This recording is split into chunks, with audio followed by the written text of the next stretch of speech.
Welcome back to Disturbed Reality. Comando Vermelho, or the Red Command in English, one of Brazil's most notorious criminal organisations, has become a powerful symbol of organised crime in the nation. Originating in Rio de Janeiro in the late 1970s, the gang has evolved from its humble beginnings as a prison group to a sprawling network engaged in a wide range of illicit activities. Its criminal methods, deeply intertwined with the socio-economic fabric of Brazil, underscore its adaptability, ruthlessness, and strategic acumen. This video examines the primary methods employed by the Red Command to maintain its dominance, including drug trafficking, violence and intimidation, corruption, community infiltration, and technological advancements. Comando Vermelho traces its origins back to the Ilha Grande prison during Brazil's military dictatorship. Initially formed as a self-defense group among prisoners, the gang developed a unique ethos that combined criminal activities with elements of solidarity and mutual support. Over time, however, the organisation's altruistic undertones gave way to a more profit-driven modus operandi. The gang's evolution was significantly influenced by Brazil's socio-economic inequalities and urbanisation. Marginalised communities in sprawling favelas became fertile ground for recruitment, providing the gang with a steady stream of manpower. This historical backdrop is critical to understanding how Comando Vermelho's methods were shaped by, and in turn, exasperated Brazil's systemic challenges. The gang's control over significant portions of the cocaine trade has cemented its status as a major player in both domestic and international markets. Leveraging Brazil's geographical position as a gateway between South America and global drug markets, the gang efficiently organises the production, transportation, and distribution of narcotics. The Red Command employs a decentralised structure for drug operations, which enhances operational security and resilience against law enforcement actions. Local cells manage specific territories, reporting profits up to the chain of command, while maintaining autonomy in their day-to-day operations. This model minimises risk by ensuring that the arrest of one cell does not compromise the entire organisation. The gang also uses sophisticated logistics to move drugs, including private aircraft, clandestine airstrips, and maritime routes. Partnerships with international cartels further its expand and reach, demonstrating its strategic foresight and ability to navigate complex supply chains. Violence is another cornerstone of Comando Vermelho's criminal methodology. The gang uses brutal tactics to establish and maintain territorial control, to eliminate rivals, and to deter potential threats. Armed confrontations between Comando Vermelho and rival gangs, such as Primeiro Comando da Capital, PCC, have become emblematic of Brazil's urban violence. The group's arsenal includes high-powered firearms, grenades, and even IEDs. This firepower not only bolsters their ability to confront law enforcement, but also sends a chilling message to communities and competitors. Executions and public displays of violence, as well as targeted assassinations, are common tools to instill fear and assert dominance. Violence also serves a strategic purpose in shaping public perceptions. By creating an environment of fear, Comando Vermelho dissuades local communities from cooperating with law enforcement. The atmosphere of intimidation ensures the gang's activities remain largely unchallenged at the grassroots level. The Red Command's ability to corrupt public officials is another critical aspect of its criminal strategy. Corruption permeates every level of Brazilian society, from local police forces to high-ranking politicians, providing the gang with a powerful shield against law enforcement and judicial scrutiny. Bribery is a common method used to secure the loyalty or silence of officials. Police officers are often paid to overlook drug shipments, while judges and prosecutors may face threats or monetary incentives to tamper with legal proceedings. This systemic corruption undermines the rule of law and allows the gang to operate with relative impunity. Moreover, the Red Command has demonstrated a sophisticated understanding of political dynamics. During elections, the gang have been known to coerce or co-opt candidates, ensuring that individuals sympathetic to their cause gain positions of influence. This manipulation extends the gang's reach into policy making and law enforcement, further entrenching their power. The favelas of Rio de Janeiro, characterized by poverty and limited state presence, provide a fertile environment for the Red Command's community infiltration. The gang's approach to these areas goes beyond mere exploitation. It establishes a form of parallel governance that supplants the state's authority. The Comando Vermelho often provides social services such as food distribution, financial assistance and informal security to win the loyalty of local residents. This tactic not only ingratiates the gang to the community, but also creates a dependency that makes resistance difficult. In some cases, the gang imposes its own code of conduct, enforcing rules that range from curfews to conflict resolution. While these measures may provide a semblance of order, they also consolidate the gang's control, making the favelas de facto territories under its dominion. This parallel governance is bolstered by a propaganda apparatus that portrays the gang as a protector of the marginalized. By framing their actions as a response to state neglect, the Red Command legitimizes its presence in the eyes of some community members, complicating efforts to dismantle its influence. In recent years, the Red Command has embraced technology to enhance its operations. The gang's use of encrypted communication platforms, for instance, has made it more challenging for law enforcement to intercept their plans. Social media is another tool in their arsenal, both used for recruitment and propaganda. The gang also employs surveillance technologies to monitor law enforcement movements and rival activities. Drones, in particular, have become a valuable asset for reconnaissance, providing real-time intelligence that enhances their operational capabilities. Cybercrime is also an emerging frontier for the Red Command. Financial fraud, hacking, and online money laundering are becoming increasingly integrated into their portfolio, reflecting their adaptability to the digital age. These activities not only diversify their revenue streams, but also make it harder for authorities to track and disrupt their operations. Efforts to combat the Red Command have been hampered by a combination of systemic corruption, underfunded law enforcement, and socio-economic disparities. Police operations, often heavy-handed and indiscriminate, have sometimes exacerbated the problem by alienating local communities and fueling resentment. Community-based approaches, focusing on social development and inclusion, offer a potential alternative to militarized policing. By addressing the root causes of crime, poverty, inequality, and a lack of opportunity, such initiatives could reduce the Red Command's recruitment base and undermine its legitimacy. Technological countermeasures, such as enhanced surveillance and data analytics, also hold promise. However, these require significant investments and political will, both of which are often in short supply. The Red Command's criminal methods are a testament to its adaptability and strategic prowess.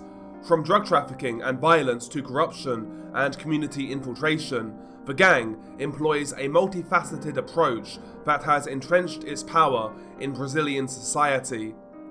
Addressing this challenge requires a comprehensive strategy that combines law enforcement with socio-economic reforms, targeting not just the symptoms, but also the underlying causes of organised crime.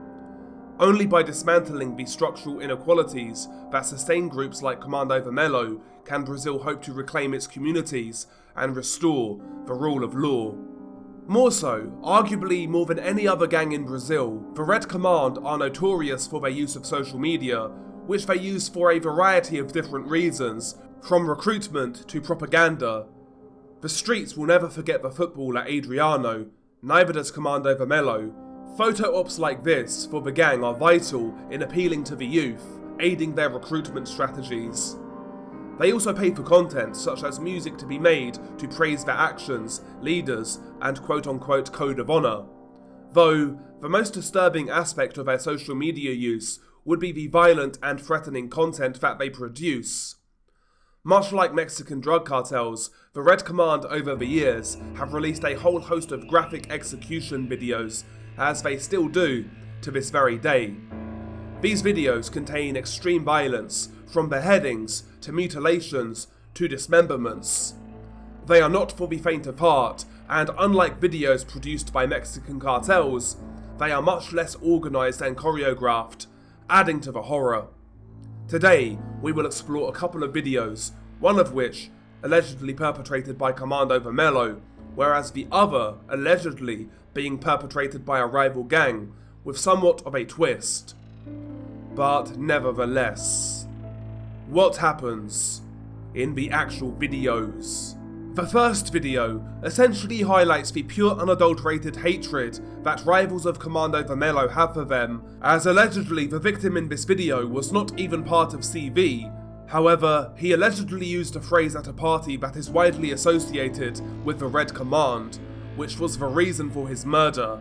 The murder took place in the region of Salvador, and the victim was a 20-year-old man who simply went by the name of Ian. The video is actually new, and was released on either the 2nd or 3rd of January.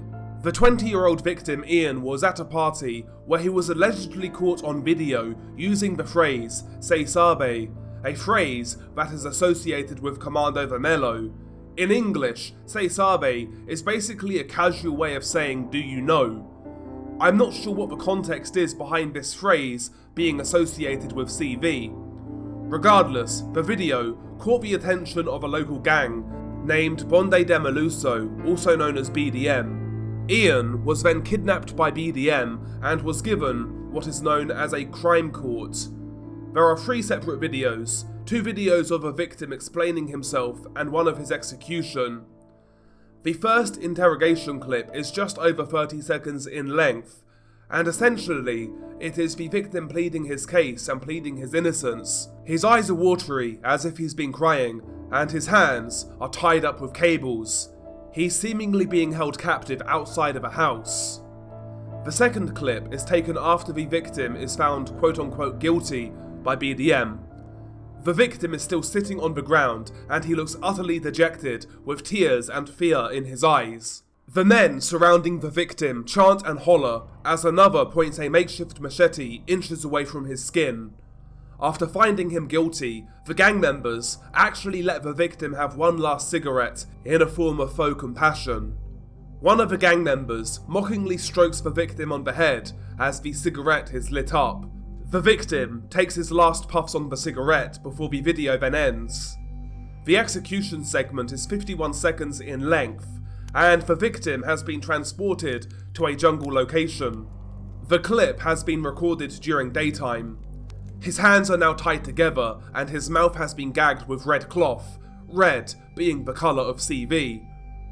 The look of terror on the victim's face is even more pronounced as he looks at the camera, and he is then instructed to sit on the ground. A man is standing behind him with a makeshift machete, and instantly, as the victim sits down, he grabs under the victim's chin and cuts the captive's throat open. In doing so, the carotid arteries are instantly severed, and blood shoots down onto the victim's lap. It's leaking like a fountain. You hear the usual guttural sounds with beheadings, the laboured breathing and the bubbling and squelching blood. It's awful. Eventually, the victim collapses to the ground and the killer stops slashing the throat. He then stabs the victim in the chest a couple of times. The cameraman then focuses on the captive's neck wound, and you see the victim visibly trying to breathe, and it's awful. What makes it worse is that the camera quality is actually very good. You see blood pump out of the arteries after each heartbeat, and you visibly see blood get sucked back into the windpipe as the victim tries to breathe. He is then stabbed in the chest a couple of more times before the video then ends. After the video's release, the BDM allegedly denied association with the clip, though local police said that this statement was not genuine and view the gang as responsible. As of right now, no arrests have been made in connection with the brutal murder. The video highlights the true nature of Brazil's gang crises. A wrong turn of phrase in the wrong location, and this can be your fate. While the video is graphic, there is only so much you can describe about a beheading video, but the context behind this clip really does put things into perspective. From what I read online, the young man murdered was not an active gang member. He just said the wrong thing in the wrong place. The next clip is much more graphic, but this time it was allegedly filmed by CV themselves. I'm not sure how old the video is, but I was sent it very recently, and I can't find any articles relating to it online, so tracking down an exact date has been tricky. Quite frankly, why the victim even found himself in that position is also unknown. There is next to no context behind this video, though I have read that he was a drug dealer operating in the wrong turf. The video itself is 4 minutes and 27 seconds in length, and it has been filmed during nighttime in the middle of absolute nowhere.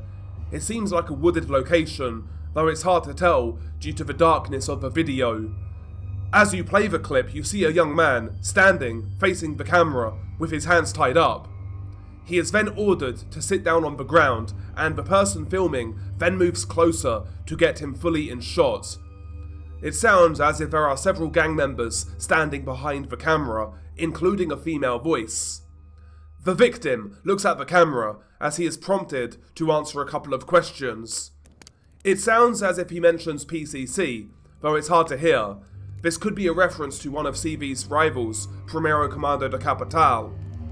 The victim is sweating profusely, and he seems to have a cut on the top of one of his eyes. While the victim is still talking, one of the gang members enters shot, and he bends down and stabs the victim hard in the chest with a kitchen knife. The victim instantly stops talking, and the look of pure shock is now etched upon his face. It's like he's not registered what just happened. A second later, another man enters shot, and he wrestles the victim to the ground. As this happens, the person who stabbed him tries to stab again, but because the victim is pushed onto the ground, he actually stabs the victim in the knee. The captive is now laid out on his back, and he clutches his tied up hands against his chest. His attackers stand over him for a while, before a man with a small hatchet then begins to viciously smash the axe into the victim's throat, while simultaneously the person with the knife begins stabbing him in the stomach in a frenzied nature. The victim then rolls over to his side, instinctively. A woman can be heard talking in the background, seemingly encouraging the horrific violence. Another gang member then enters shot with a machete, and he hits the Adam's apple area of the man's throat several times, incredibly hard. Again, the other gang member with the knife resumes to stabbing the man in the stomach. The victim is still alive and totally conscious at this point, so much so that he actually tries to talk to his eventual killers. His voice now though is gravelly, and his speech is broken. It's awful to hear. You hear him choking on blood as he tries to talk.